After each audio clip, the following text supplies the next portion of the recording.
Tarumbeta italia katika anga. Like this.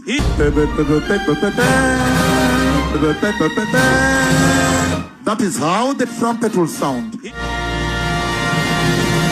Iko Nini. So on Friday night, of course, US waliamua kuwa involved na hii vita ile hafai kuwa involved nayo, and in the process wasome kwa kidigin wakitrai kutafuta vitu Trump alikuwa amesema before, and all the things himself alikuwa amepromise waseni hata anzisha ni World War 3, and basically saizi hiyo ndio kitu ina happen. Unajua ni kama ni World War 3. Why? Because flights zinakuwa cancelled, like airspaces zinakuwa closed, and right now we can't see when all this is going to end. Of course kila mtu anasema maybe juu Iran wanaumizwa itaisha by kesho, but things don't look that way. But wacha tusikie kile Trump alikuwa amesema back in the days. I will tell you, you're not going to have a war with me, and you're not going to have a third world war with me. That I can tell you. Nacheki. So that's one of the things ilikuwa imesema back in the days, but of course what happened, ikabaki imeanzisha vita. Alafu shida vita kama hizi ni kuna innocent people who end up dying, especially if it come to soldiers. Soldiers wanarushagwa kwa hizi vitu, like ukikumbuka like George Bush alibaki amedanganya na juu ya like weapons of mass destruction, wase wengi wakabaki wamekufa unnecessarily. So hata hii vita imeanza tu majuzi, tayari inasemekana like 3 American soldiers wamededi. Alafu of course hizi president, because all they have to do ni be the commander in chief, and inakuwaga when they're the commander in chief, wewe as a civilian your life, ama as a soldier that is, your life means nothing. So if all of course ilienda imebonga juu yao, na unaweza chiki vila na bonga juu yao ni kazi zile za okay, so amededi, so tufanye nini juu amededi? Si tuacha tuambiwa say that's expected, na wengine pia watadedi, but wacha vitu ziendelee. Earlier today, CENTCOM shared the news that 3 U.S. military service members have been killed in action. As one nation, we grieve for the true American patriots who have made the ultimate sacrifice for our nation. They did not make the sacrifice. You sent them to die. I think hiyo ni kitu moja inakuwaga hiyo upumbavu. Like, it's so simple because they're not allowed to quit. Unajua, wakiquit, unless kawe uko soldier states niambie, but I think mtu akiquit unakuwaga court-martialed. So inakuwaga like whatever that the commander-in-chief says, it's something that you have to do. So it's not a sacrifice. It's you're sent into a war that has nothing to do with you. And yeah, this is what ends up happening. Even as we continue the righteous mission for which they gave their lives, we pray for the full recovery of the wounded and send our immense love and eternal gratitude to the families of the fallen. And sadly, there will likely be more. Before it ends, that's the way it is. Likely be more, but we'll do everything possible where that won't be the case. But America will avenge their deaths and deliver the most punishing blow to the terrorists who have waged war against basically civilization. They have waged war against civilization itself. Our result. Waged war against civilization itself.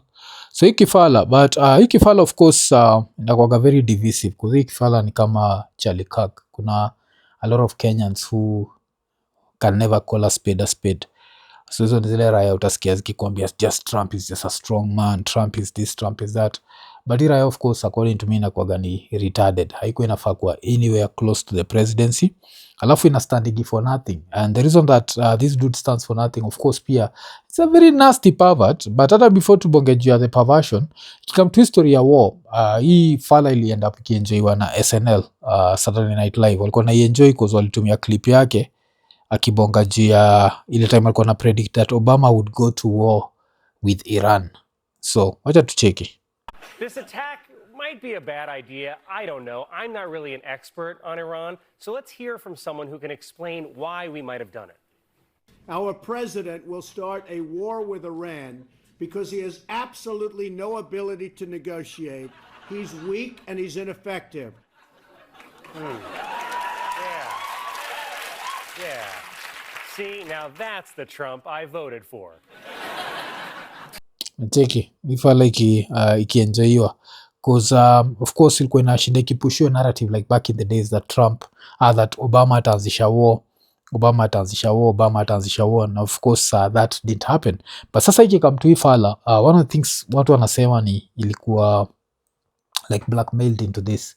This is not something that he wanted to do, and he actually believed in not wanting to do like not wanting to take Americans to any war. So kitu ilikuwa funny ni hii account, I don't know if this account is what can I say, I don't know ni kama ni sarcasm ama si sarcasm, but it was interesting because msana anaitwa Mike Resina alikuwa ameandika, I think what a lot of you liptards don't understand is that he didn't want war. He was blackmailed into it because he's a child. Yeah, damn. So ile jina liptards inakuwaga ni jina hutumikaga kuita liberals, like basically kuita liberals retards. So inashika hiyo liberal retards inakuwa liptards. So yeah, I don't know kama ilikuwa joke ama ilikuwa sarcasm. Alafu kitu ile nichekesha ni kuna raya inaitwa Alexander the Mate ilikuwa imeweka hapo ati Donald Trump amepatiwa two choices, either abom watoi ama adinya watoi, na raya wadiko nashindo, what's the choice I'm supposed to make? Nacheki, this is a very simple choice for most of us, which is don't do either. But hii raya haijapatiwa chance, ni either hivo ama hiyo. And of course kwa so napenda Trump atakuwa like Azizi, umse wetu ni hero, umse ni strong, hizi fanya kitu kama hiyo. Kuna raya nakunga sikuwa zinaniambia niko Kenya juu naambua na raya iko Kenya kuna Trump derangement syndrome. Damn. Kuna TDS, not TDS. TDS. Okay, nasema napenda TDS lakini niko na TDS. So niko naambua na kuna TDS, and yeah, I'd rather have TDS than have this sort of mind state. Ini ira kibonga jua, like ukisikia story ati ishai dinya watoi, then usikie kibonga jua dota yake mwenyewe, unashindwa like damn. Sikia jo, ini mse like ini kitu as a father, if I ever said this about dota yangu, I'd want the police to investigate me. Wacha tusikize. She does have a very nice figure. I've said that if Ivanka weren't my daughter, perhaps I'd be dating her. You know. Okay, Ivanka, what's the favorite thing you have in common with your father? Either real estate or golf. Donald, with your daughter? Well, I was going to say sex, but I can't. What? What if? Kuna kitu ya kutapika hapa. Ugh. What the fuck? That's your daughter. Damn. Gets nastier. I can't relate that. If I weren't happily married and, you know, her father. My daughter, is. Ivanka. Yeah. She's 6 feet tall. She's got the best body. By the way, your daughter. She's beautiful. Can I say this? A piece of ass. Yeah. She looks more voluptuous than ever. She's actually always been very voluptuous. It's She's tall. unbelievable. She's almost 6 feet. You going up the escalator? I'm going to be dating her in 10 years. Can you believe it? Damn, I have to try kuimagine hiyo. Separate the politics from history yote. But try kuimagine raya ipatane na mtoi wako. Let's say mtoi wako iko 80 years old, ama iko 10 years old, ama iko 11. Damn, let's even say mtoi wako iko 15 years old. Damn, let's even say mtoi wako iko 17 years old. Mtoi. Alafu you are with an adult who's in his 60s. And that adult in his 60s says, I'm going to be dating her in 10 years. What would be the first reaction? Try to imagine we're talking about even a 17-year-old. Because hii raya tu ifai kwenda adults ni raya watoi. How would you feel about that? But wasupenaga kujustify hizi vitu. And I don't know, man. It's like I always say politics ni emotional. So kuna raya zinajionaga in Trump. I don't know why. Maybe in another life zinajionaga zilikuwa billionaires or some shit. I don't know. Because I don't see anything I'd have in common with this piece of shit. But hii raya iko hapo waga imestedi juu ya mtoi wake, and inaimekigi public like everywhere. Ingekuwa si mtoi wangu, what do you have in common with your daughter? Ngono. Like what the hell? Like where does that even come? Like damn. So raya, so ndio kumekuwa na hizo rumors that inakuwa nini, that wale wase Wayahudi wako na tapes za hii raya ikiwa na dem toi, and that's what's being used, and that's the reason why imepeleka hizi nchi war. but sasa inaenda kucost wase vitu mob sana, because I remember niko na watch like a certain nini that was scary, man. Niko na bonga je yo corridor, the corridor that's being closed up, and how that corridor inakuwaga like a lot of money like is involved hapo, because China they need that corridor, najua for like I think ni 80% of their oil. Gee, who else needs that? Who else needs that? And it's scary because right now we don't know when this story will end. Inakani kama kitu itaisha by kesho, but these things never go that way, because one thing juu ya Waarabu ni Waarabu wanajua kufight, najua like that's one thing they have, wako na ile roho ya kufight, so they don't give up easily, so they'll keep just fighting and fighting and fighting. So hii story yote inaweza end up ikikuwa very like prolonged, inaweza end up happen for a very long time, and yeah, I don't know what's going to happen, but so yeah, ilikuwa hiyo line inaitwa the Strait of Hormuz. Yes, so the Strait of Hormuz ndio shida, na the Strait of Hormuz ndio saizi inaenda kuwa closed down, and it's getting closed down because of the war. Is this war necessary? No, it's not. Why is this war happening right now? It's happening because of America. Otherwise America kama ingekuwa involved, hii war hainge nini, because zile raya waga nakunga majuzi zile attack alafu zikabaki zimestop. So wacha tusikize. If Iran blocks the Strait of Hormuz, what impact will it have on the entire world, and which country will be affected the most? First, let's understand what the Strait of Hormuz actually is. It is a small area of just 33 kilometers located between Iran, Oman, and the UAE. It is a narrow sea passage through which almost 20% of the world's oil supply flows, nearly 17 million barrels every day. This oil comes from 8 countries located in the Persian Gulf, including Iran, Iraq, Kuwait, Bahrain, Qatar, Saudi Arabia, and the UAE for the United Arab Emirates. Damn, sikuwa najua Kuwait inakuwaga ndogo hivi. Damn, okay. Like, Iran is so big compared to Iraq. I think of course Saudi Arabia is bigger. Of course Qatar najuaga is a small country, Bahrain najuaga ni small. Sikuwa najua Kuwait ni ndogo hivi. Oman ni big kushinda Kuwait. Damn, okay. Na shilingi ya Kuwait waga strong, eh? I think inakuwaga ni Kuwait dinar. I think like one of it is $3 American. The same thing with the Oman Riyal. One Oman Riyal like $2.6. Kwa some crazy money. Gukojo. But yeah, tuendele. Saudi Arabia, Kuwait, and Qatar, 90% of their oil exports pass through this narrow route to reach the rest of the world. If Iran blocks the Strait of Hormuz, following countries will suffer the most damage. First is India, because it imports 85% of its oil, and 60% of that comes from Middle Eastern countries like Iraq, Saudi Arabia, Kuwait, and the UAE. Fuel prices in India would skyrocket, and as a result, everything related to oil and all industries would face severe disruption. Industries could shut down, there would be job losses, and the economy would be severely affected. The second most affected country would be China. China is the world's largest oil importer, bringing in 10 million barrels of oil every day. 40% of China's oil imports pass through this Strait of Hormuz. Although China has built oil pipelines with Russia and Central Asia, they don't even fulfill 20% of its energy needs. So, if the Strait of Hormuz is blocked, China's economy could suffer a massive blow, and if China's economy is shaken, its effects will be felt all over the world. The third China ikikuwa affected itakuwa all over the world. Angalia hata hapa Kenya je, watu kama Shiko wa his style watakuwa zile. That's how important China is, and of course vitu zetu karibu zote utakaga China, so hizi bootleg shoes zetu zote stock kishaisha itabidi watu washinde je stock next ina come up wapi.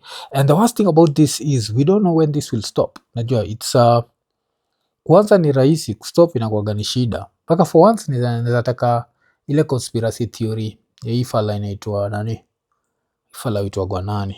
Andrew Tate. Kuna conspiracy theory that this is all a distraction, itaisha in 2 days. Hopefully. Cause the more nasikia jei, the more inanishtua. third most affected country would be Japan, as it imports 90% of its oil, and 75% of that passes through the Strait of Hormuz. The fourth most affected country would be Saudi Arabia. 80 to 90% of Saudi Arabia's oil goes to the rest of the world through Strait of Hormuz, while only 10% goes to Europe via its Red Sea coastline. So if this choke point is blocked, Saudi Arabia's economy will be heavily impacted. Imagine that a country suddenly loses 80 to 90% of its revenue. What would happen to it? Something similar could happen to Saudi Arabia. There's also a high chance that Saudi Arabia might send in its military to reopen the route, and that could make the situation even worse. Fifth is Pakistan, which gets about 90% of its oil through the Strait of Hormuz. This oil meets around 27% of the country's energy needs. So if the route is blocked, prices in Pakistan could rise sharply. But there's an interesting twist. Since Pakistan shares a border with Iran, and several government reports suggest that 35% of Pakistan's diesel comes unofficially from Iran. So if the strait is blocked, Pakistan might turn to Iran for oil, either quietly or through an official deal. Next is... Damn, okay. Vitu zile mtu lanigi jo. Sikuwa najua right, Pakistan zinashare border na Iran, alafu of course kicross kidogo sa Pakistan of course na India, because that used to be one country. Okay. Interesting. Kusoma hizi ma world maps inakwaga so interesting, man. You learn something every day. In line is the UAE, because as nearly as 72% of its oil exports rely on this Strait of Hormuz. The country does have a backup option, the Habshan-Fujairah pipeline, which allows it to bypass the strait and export up to 60% of its oil. But for a major economy like the UAE, losing the remaining 40% would still be a serious blow. Next comes the European countries like France, Germany and Italy, which on average get 10% of their oil through the Strait of Hormuz. A blockade here would hit them hard as well. Globally, experts warn that oil prices could soar past $150 a barrel, causing widespread inflation and possibly triggering a major global recession. So this small 33-kilometer area holds enough power to shake the entire world. Yeah. So Iko Nini hold the power to shake the entire world, and all this is cause raya fulani ilifanyaga ngono iko inafaa kufanya, and sasa now the rest of the world has to pay for that. And yeah, na kuna watu wasiget it twisted. Am I like someone who supports ile ujinga when happen in Iran? Of course no, and I don't. Anything that has religion, najuaga you'll never find me there. Find it to be oppressive, kwanza kuambia watu that they have madem lazima wafunike nywele, all that nonsense. So I don't support that. Najua the fact that this country never used to be like that, then after ikuje turn into the whatever republic. So that side I know. But another thing pia najua ni this time hiyo inchi inakuwa attacked for no reason. The same way Iraq ilikuwa attacked for no reason. The same way Libya ililetewa freedom for no reason. All those things can be true. Najua kunaweza kuwa na oppression na kuwe na nini. Was Saddam like the best guy in the world? No, he was not. Alikuwa na finya ma dissidents, but the people there walikuwa naishi free. It was a secular country. Right now it's been turned into a religious country. People are suffering kabisa. The same thing of course maybe saizi Iran is turn into, but sasa shida Iran ni who's going to be now the leader. Najua vile inakuwa very simple revolutions, but unaangalia place kama Libya, yeah, Libya has never recovered. After you happen, black people kama sisi tumekuwa enslaved in Libya. So Muammar Gaddafi at least was not that bad for us sisi. So Iko Nini, najua mwaka ni mpya lakini injili ni ile LemFi. So kama uko US, uko UK, uko Canada ama uko the UAE na unatry kutuma do Kenya, baki umechangamka, ingia LemFi, utabaki umepata the most competitive rates. Lakini apart from that, on your first transaction ya $100 or more, utapata $20 sign up reward. So unangoja nini? Baki umechangamka, chap ingia LemFi. LemFi, international payments for everyone. Iko Nini. I don't know, but kifala of course kitaendelea kubamba mafala. Mimi usemaga hivyo cause anyone ulanafikiria that siku hizi majuzi nilisikia kuna a black British woman alikuwa detained, ilikuwa ni for 2 weeks kwa in an ICE detention. Alikuwa amevisit US, alikuwa detained ya rangi ya ngozi cheki. So saizi nakumbuka mseka mimi nilikuwa nasema niko na plan kwenda hiyo nchi, nikaogopa cause ukiwa na accent ilikuwa nani ile. Kuna msali joke juu story accent. I think ni ubuda anaitwa Dion Cole. Dion Cole alikuwa na joke juu ya ice. Kwa Dion Cole ilikuwa nani? Ilikuwa ubuda jo. Damn, hiyo joke, that was such a funny joke. Ilikuwa joke ya umsa anaitwa DL Hughley. Alikuwa anasema vile saa hizi kama uko na accent states unafaa kuwa unabonga in sign language. Kusikipatikana inaweza baki imekuletea shida. That was a really funny joke. So unajua gaje come to comedy, I'm always very interested. Acha nisikize. Acha tusikize umse. America's different now, man. I don't like Trump, but he didn't lie. Mexicans, I hope you enjoyed your last Christmas. There's gonna be a lot of white janitors next summer. I know this shit. We didn't mean all of them. It's a bad time to have an accent. If you got an accent now and the white van's close by, I suggest you start using sign language. Because if you roll your R's, ice gonna roll up. I know that shit.